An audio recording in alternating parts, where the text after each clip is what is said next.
Hey guys, what's up? Welcome back to Weekly Academics, and you are listening to Faiza Inamdar. So today, as I said in the last podcast, we'll be discussing the Surat split, and I'm recording the third podcast of the fourth chapter, and we're discussing the second phase of Indian nationalism. So in this one, we'll be discussing the Surat split of 1907. So in the previous one, we discussed about the partition of Bengal.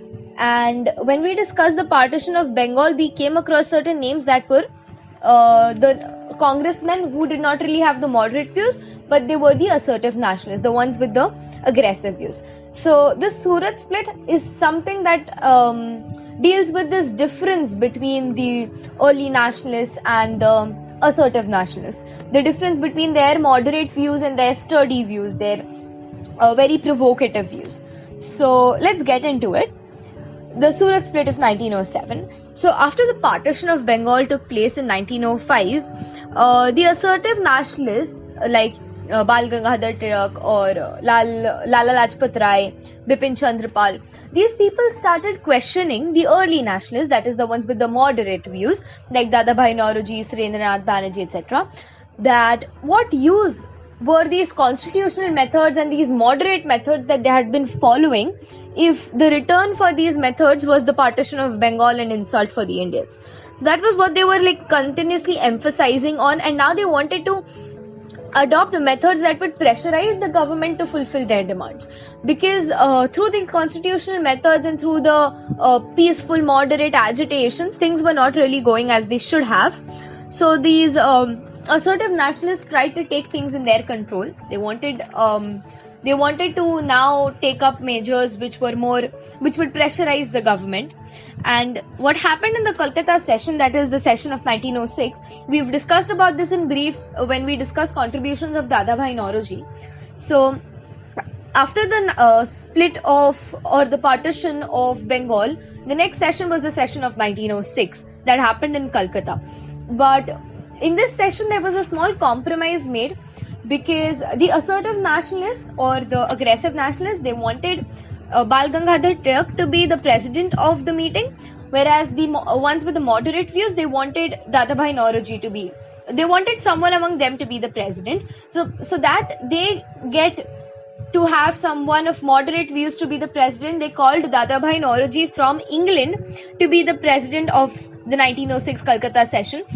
And out of respect for Dadabhai Naoroji, these assertive nationalists or the aggressive nationalists, the ones with the sturdy opinions, they compromised, considering owing to his respect, owing to he being known as the grand old man of India.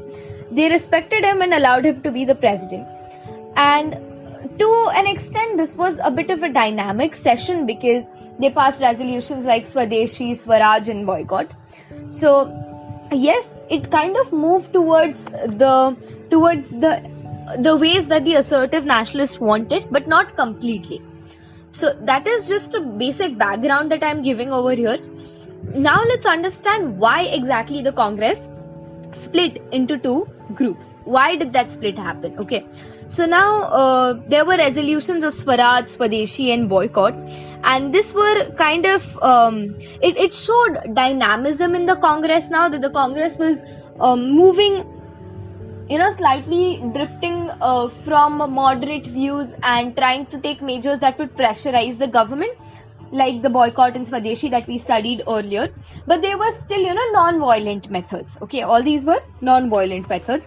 But the early nationalists, or the ones with moderate views, they could see that this is going towards a bit of aggressive methods, and they wanted to add this clause to the resolution about Swaraj, that it should be through constitutional means. So they never left their thought process of having constitutional means and peaceful agitations, request the government to fulfill their demand. They never left that. And the assertive nationalists, they always wanted to pressurize the government, to use stringent methods to force the government to fulfill their demands. Okay, and the assertive nationalists, they supported Swadeshi and boycott because it was bit more pressurizing than just giving off petitions and memorandums of understanding. So if you see over here, there is this ideological difference in the Congress itself, and It was because of this difference, it was because of this ideological difference of objectives, that the Congress split. We know that the early nationalists, or the ones with the moderate views, they wanted a self-government, but a colonial form of self-government. Whereas now the assertive nationalists, the ones with the sturdy opinions, they had started promoting the need for a complete self-government, because how much ever they tried to cooperate with the British, they always stabbed them in the back. They always did something that would favor them and not the Indians. So now they wanted a complete independent government, independent India, and it was this ideological differences that became a cause of the split. So what exactly happened in the split? What exactly happened in the Surat session? Let's look at it. So now that we're in 1907 in Surat session, and again the similar kind of situation arose again. And now the assertives proposed the presidentship of Lala Lajpat Rai, whereas the ones with the moderate views proposed the presidentship of Raj Bihari Bose. And on December 26, 1907, it was the Surat session. And when the session started, there was a lot of confusion as to who should be the president of the session. Because as I said, assertives wanted Lala Lajpat Rai, and the ones with moderate views wanted Raj Bihari Bose.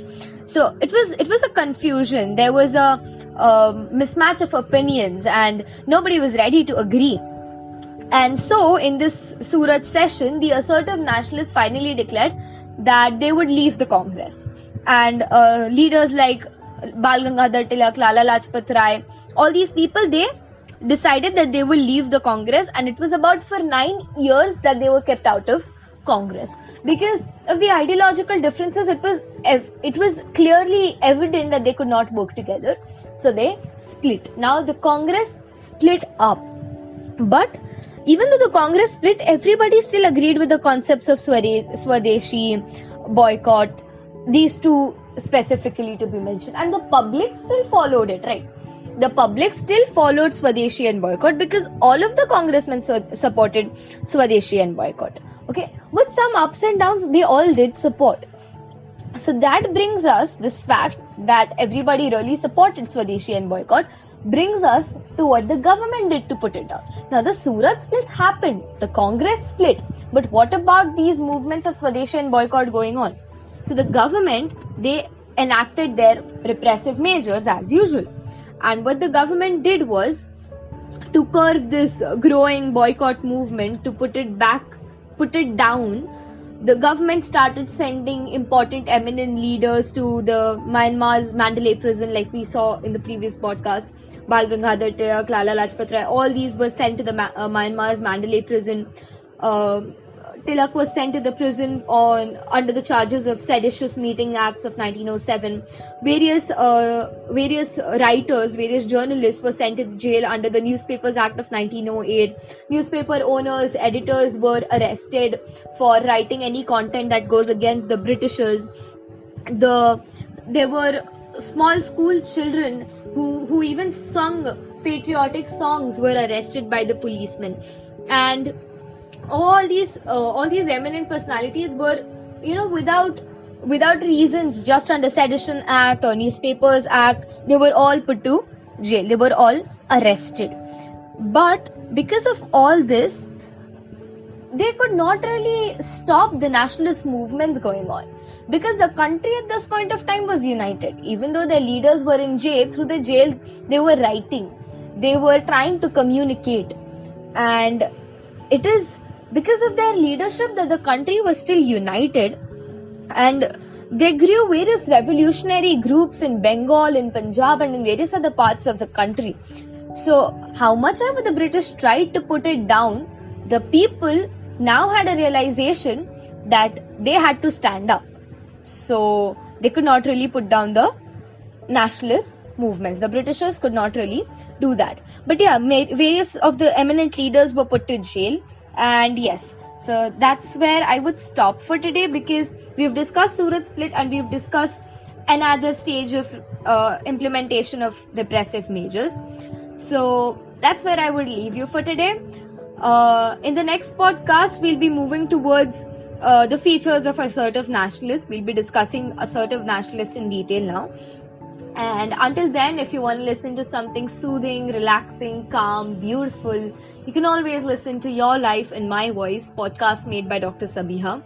And yes, do like these podcasts, share it with all your friends so that even they get benefited from it. If you have any feedbacks, doubts, comments, you can feel free to put it down in the comments section or DM me at weekly.academics. And yes, do subscribe the YouTube channel Faiza Inamdar so that you get continuous updates on all the podcasts that I upload.